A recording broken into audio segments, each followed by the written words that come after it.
അവിടെ ഇരിയുടെ ഇനി ചെയ്യുന്നു.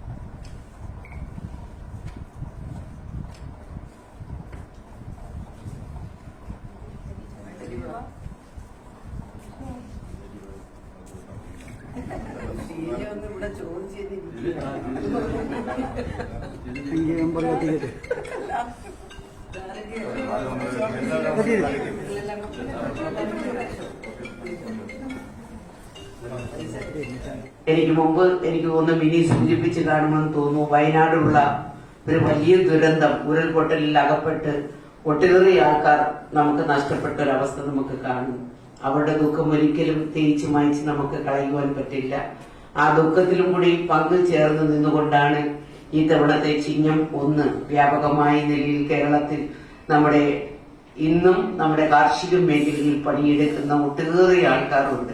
അവരെല്ലാം ആദരിക്കുക എന്നുള്ള വിശിഷ്ടമായ ചടങ്ങാണ് ചിങ്ങം 1 നമ്മൾ എല്ലാ തവണയും വെക്കാറുണ്ട്. അത് കാർഷിക മേഖലകളിൽ തന്നെ ഉൾപ്പെടുന്ന മൃഗസംരക്ഷണ ക്ഷീരവികസന മേഖല ഉൾപ്പെടെയുള്ള ആൾക്കാരെ ഇത്തരത്തിലുള്ള ചടങ്ങുകളിൽ നമ്മൾ എല്ലാ തവണയും ആദരിക്കുകയാണ്. നമുക്കറിയാം ഇത്തവണത്തെ ചിങ്ങം 1 എന്ന് പറയുമ്പോൾ ഓണത്തിന് പോലും തുടക്കം ഇടുന്ന തരത്തിലുള്ള ചിങ്ങം 1 ആണ്. ആ ചിങ്ങമാണ് ഇന്ന് ഏകദേശം 1200ഓളം, എനിക്ക് തോന്നുന്നു ഇന്ന് കൊല്ലവർഷം എടുത്താൽ 1200ലേക്ക് നമ്മൾ കടക്കുകയാണ്. അപ്പൊ ഈ അടുത്ത ഒരു വർഷക്കാലം കൊണ്ട് നമുക്ക് കാർഷിക സമൃദ്ധി എങ്ങനെ നമുക്കുണ്ടാകാൻ സാധിക്കും എന്നുള്ളതാണ് ഈ വർഷം നമ്മൾ പ്രധാനമായും ചർച്ച ചെയ്യുവാൻ പോകുന്നു. കേരളത്തിൽ നമുക്കറിയാം ഒഴിഞ്ഞുകിടക്കുന്ന നിലങ്ങളിൽ ഉൾപ്പെടെ കൃഷി ചെയ്തുകൊണ്ട് മുന്നോട്ട് പോയ കേരളത്തിലെ കാർഷിക മേഖല, കേരളത്തിലെ എല്ലാ വീടുകളിലും പച്ചക്കറി കൃഷി വ്യാപകമായ നിലയിൽ നമ്മുടെ വീടിന്റെ മുന്നിൽ അടുക്കളത്തോട്ടം ഉൾപ്പെടെ നിർമ്മിച്ചുകൊണ്ട് ടെറസുകളിൽ ഉൾപ്പെടെ കൃഷി ചെയ്തുകൊണ്ട് മുന്നോട്ട് വന്ന കേരളത്തിലെ സാധാരണ ആൾക്കാർ വിഷരഹിതമായ പച്ചക്കറി എല്ലാവർക്കും കിട്ടണം എന്ന ആഗ്രഹത്തോടുകൂടി ഏറ്റവും നല്ല പച്ചക്കറികൾ കേരളത്തിൽ ഉത്പാദിപ്പിച്ച് സാധാരണക്കാരിൽ എത്തിക്കുക എന്ന തരത്തിലേക്ക് നമുക്ക് മുന്നോട്ട് പോകേണ്ട ആവശ്യകതയുണ്ട്. ഇന്ന്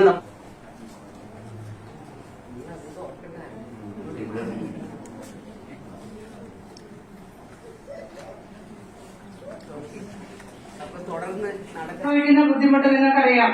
കേന്ദ്ര സർക്കാരിന്റെ ഒരു തൊഴിൽദാന പദ്ധതിയാണ്. അപ്പൊ ഞങ്ങൾക്ക് ആ നിയമം അനുസരിച്ച് മാത്രമേ കാര്യങ്ങളുമായി മുമ്പോട്ട് പോകുന്നതിന് വേണ്ടി സാധിക്കുകയുള്ളൂ. നമുക്ക് തരിശ് നിലങ്ങൾ ഒറ്റ പ്രാവശ്യം നെൽകൃഷി ചെയ്യുന്നതിന് മാത്രം, നിലം ഒരുക്കി കൊടുക്കുന്നതിന് മാത്രമേ തൊഴിലുറപ്പ് മേഖല ഉപയോഗപ്പെടുത്തി ചെയ്യുന്നതിന് വേണ്ടി സാധിക്കുകയുള്ളൂ. അല്ലെങ്കിൽ പിന്നെ നമ്മുടെ തൊഴിലാളികൾ തന്നെ പാട്ടത്തിന് ഈ കൃഷിഭൂമി, ഇങ്ങനെയുള്ള കൃഷിഭൂമികൾ ഏറ്റെടുക്കുകയും ആ പാട്ടത്തിന് നമ്മുടെ അഭിമാനത്തോടുകൂടി ഇപ്പോ എന്റെ മുൻപേ ഒരു കർഷകൻ പറഞ്ഞു, നമ്മുടെ ഈ കൃഷിഭവനിൽ നിന്ന് വളരെയേറെ സഹായമാണ് ഈ അടുത്ത സമയങ്ങളിൽ നമുക്ക് കിട്ടിക്കൊണ്ടിരിക്കുന്നത്.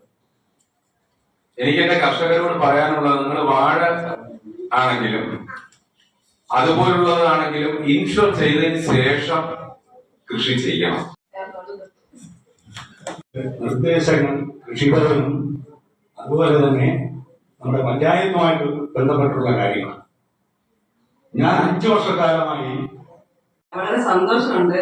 ഈ കൃഷിഭവനുമായിട്ട് ബന്ധപ്പെട്ട് ഇത് കൃഷികൾ നോക്കാനായിട്ട് പോയപ്പോ ഞാൻ എല്ലാ സ്ഥലത്തും ഞാൻ പോയിട്ടുണ്ടായിരുന്നു.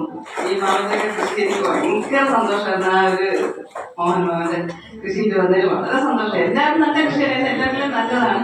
എങ്കിലും ആ സമ്മിശ്ര കൃഷിയുടെ എല്ലാ കാര്യത്തിനും വിശേഷിച്ചും കൃഷി ഓഫീസർ കുഞ്ഞോ സാർ ഇവരെല്ലാം നല്ല രീതിയിൽ നമുക്ക് പ്രചോദനം തന്നുകൊണ്ടാണ് ഇത് നമുക്ക് ചെയ്യാനായിട്ട് സാധിച്ചത്.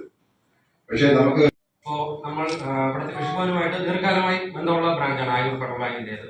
ഫെഡറൽ ബാങ്ക് എന്ന് പറഞ്ഞാൽ കർഷകരുടെ ബാങ്ക് എന്ന പേരിൽ ഉയർന്നു വന്നൊരു ബാങ്കാണ്. അപ്പൊ ഇന്നും ബാങ്ക് കർഷകരുമായിട്ടും പ്രകൃതിയുമായിട്ട് ഒരുപാട് ഇണങ്ങിച്ചേർന്ന് 8 മികച്ച കർഷക കുടുംബങ്ങളെ ഈ യോഗത്തിന്റെ അധ്യക്ഷ സ്ഥാനം വഹിച്ച ചടയമംഗലം ഗ്രാമപഞ്ചായത്ത് പ്രസിഡന്റ് ശ്രീമതി സുനി അവർ, കൂടാതെ ഇതിൽ സ്വാഗത ആശംസ കൃഷി ഓഫീസർ ഉദ്ഘാടനം നിർവഹിച്ച മൃഗസംരക്ഷണ ക്ഷീരവകുപ്പ് മന്ത്രി ജിജുമാണി അവർ, കർഷകരെ ആദരിച്ച block president, block vice president, കൂടാതെ ഈ യോഗത്തിൽ ആശംസകൾ അർപ്പിച്ച ചടയമംഗലം ഗ്രാമപഞ്ചായത്തിന്റെ മെമ്പർമാർ, ADC അംഗങ്ങൾ, പാടശേഖര സമിതിയിലെ അംഗങ്ങൾ, അതുപോലെ എല്ലാ കർഷക സുഹൃത്തുക്കൾക്കും കൃഷിഭവന്റെയും ഗ്രാമപഞ്ചായത്തിന്റെയും പേരിൽ നന്ദി